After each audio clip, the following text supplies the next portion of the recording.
మాట్లాడుమయ్యా, నన్ను దర్శించుమయ్యా. మన రక్షకుడైన ప్రభువైన యేసుక్రీస్తు పరిశుద్ధ నామములో మీ అందరికీ శుభములు తెలియచేయుచున్నా. మీరందరూ ప్రభు యొక్క కృపను బట్టి క్షేమముగా ఉన్నారని ఆశిస్తూ ఉన్నా. ఈరోజు బలపరిచే వాక్యము కీర్తన గ్రంథము 23:1-2 యెహోవా నా కాపరి, నాకు లేమి కలగదు. పచ్చిగల చోట్లలో ఆయనను పరుండ చేయుచున్నాడు. శాంతికరమైన జలముల యొద్ద నన్ను నడిపించుచున్నాడు. దావీదు రాసిన ఈ కీర్తన అద్భుతమైన కీర్తన. ఈ కీర్తన ఎన్నిసార్లు చదివినా ధ్యానించినా ఎంతగానో ఆదరించేదిగా ఉంటుంది. దేవుని యొక్క మాటలు మనల్ని ఎంతగానో బలపరుస్తాయి. దేవుని కాపరిగా కలిగి ఈ లోకమనే అరణ్యములో ప్రయాణం చేస్తున్న ఒక వ్యక్తిని గురించి 23వ కీర్తన మనకు తెలుపుతుంది. యెహోవా నా కాపరి అనే అద్భుతమైన మాటతో ఈ కీర్తన ప్రారంభమవుతుంది. ప్రతి విశ్వాసి కూడా ఈ మాటను చెప్పగలడు.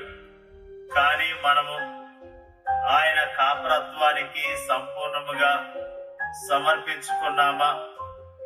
ఆయన్ను మనము రక్షకునిగా మాత్రమే కాక అన్ని సమయాల్లోనూ మనల్ని నడిపించే కాపరిగా మనము గుర్తిస్తున్నామా? కాపరి లేని గొర్రెల మందను గురించి ఒక క్షణము మనం ఆలోచిద్దాం. గొర్రెలు బలహీనమైనవి, బుద్ధిహీనమైనవి, పిరికితనం గలవి. కాబట్టి వాటికి ఒక కాపరి తప్పక అవసరము. అరణ్య మార్గం గుండా వాటంతటవే వెళుతుంటే ఏం జరుగుతుంది? తమకు ఎక్కడ తిండి దొరుకుతుందో తెలుసుకోలేని ఆకలి కొన్న జీవులు త్వరలోనే ఆకలికి చచ్చిపోతాయి. బుద్ధిహీనమైన జీవులు అటు ఇటు తిరిగి దారి తప్పిపోతాయి. బలహీనమైన జీవులు అలసిపోయి దారిలో సొమ్మసిల్లిపోతాయి. పిరికితనము కలిగిన ఆ జీవులు క్రూర మృగాలకు భయపడి చెల్లా చెదరైపోతాయి. కానీ ఆ గొర్రెలు ఒక కాపరి నడిపింపులో ఉంటే ఎలా ఉంటుంది? అవి ఆకలి కొన్నప్పుడు పచ్చిక బయల్లోనికి ఆ కాపరి వాటిని నడిపిస్తాడు. అవి బుద్ధిహీనముగా ప్రవర్తించినప్పుడు అతడు వాటిని సరిచేస్తాడు. అవి బలహీనముగా ఉన్నప్పుడు ఆ కాపరి వాటిని సున్నితముగా నడిపిస్తాడు. అవసరమైతే వాటిని ఎత్తుకుంటాడు. అవి పిరికితనంతో ఉన్నప్పుడు ఆ కాపరి వాటికి ముందుగా నడుస్తూ శత్రు భయం నుండి వాటిని కాపాడుతాడు. కాపరి లేని మందలో గొర్రెలు తమ ఇష్టానుసారంగా ప్రవర్తిస్తాయి. అవి వాటిని ప్రమాదాల్లోనికి నెట్టివేస్తుంది.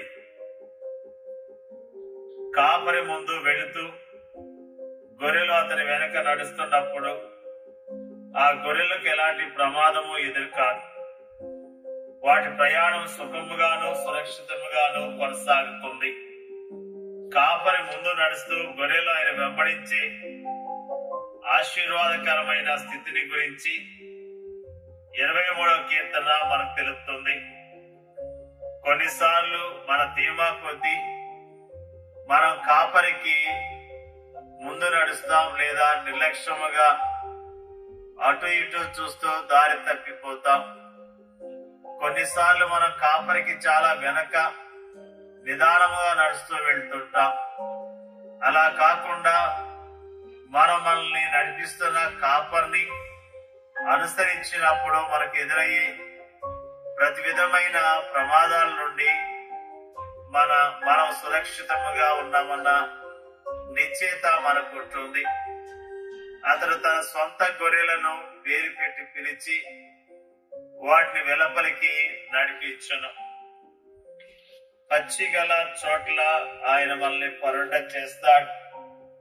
శాంతికరమైన జలముల యొద్ద నడిపిస్తాడు.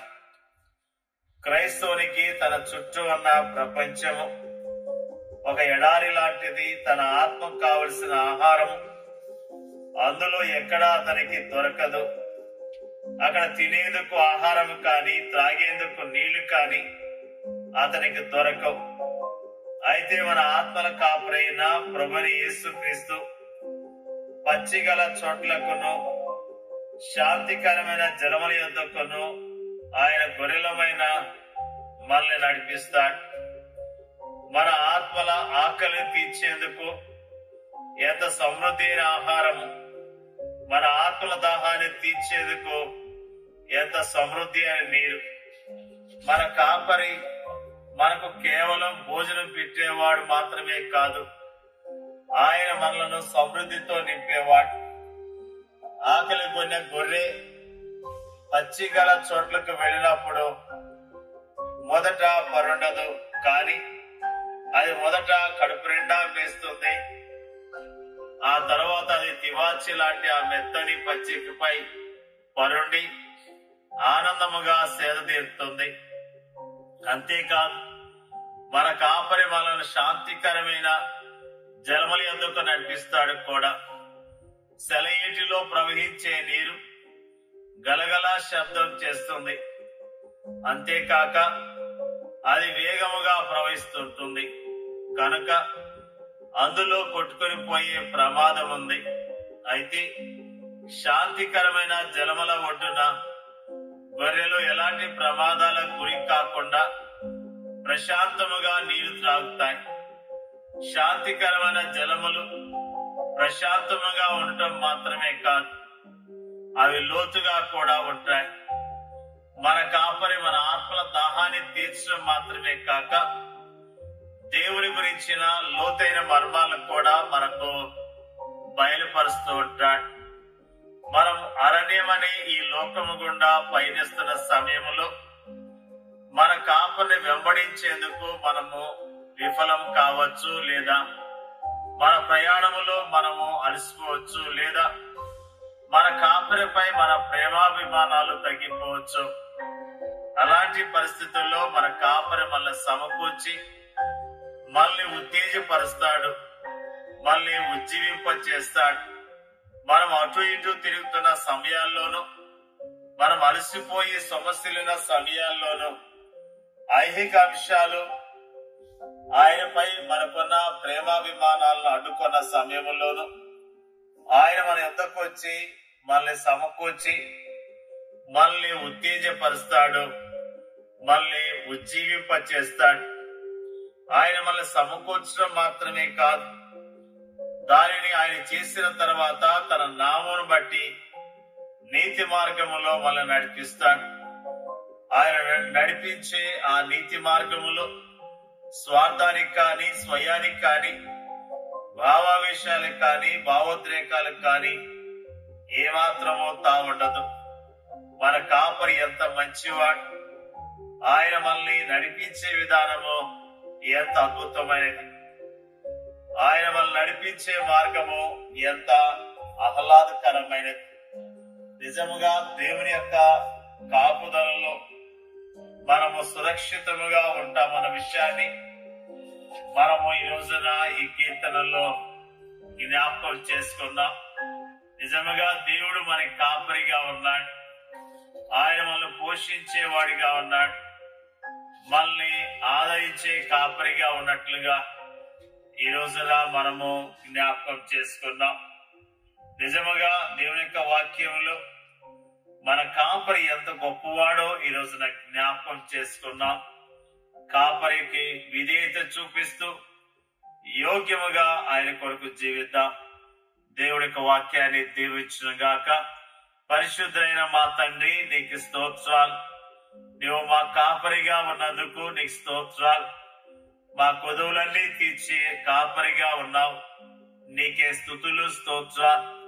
పచ్చిగల చోట్ల మమ్మల్ని పరుండ చేయించున్న విధానంకై నీకు స్తోత్రాలు.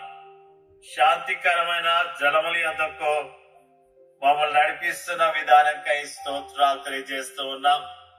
మా ప్రాణాలకు సేద తీస్తున్నందుకు, ప్రభువా, నీ నామమును బట్టి మమ్మల్ని నీతి మార్గంలో నడిపిస్తున్నందుకు కూడా స్తోత్రాలు.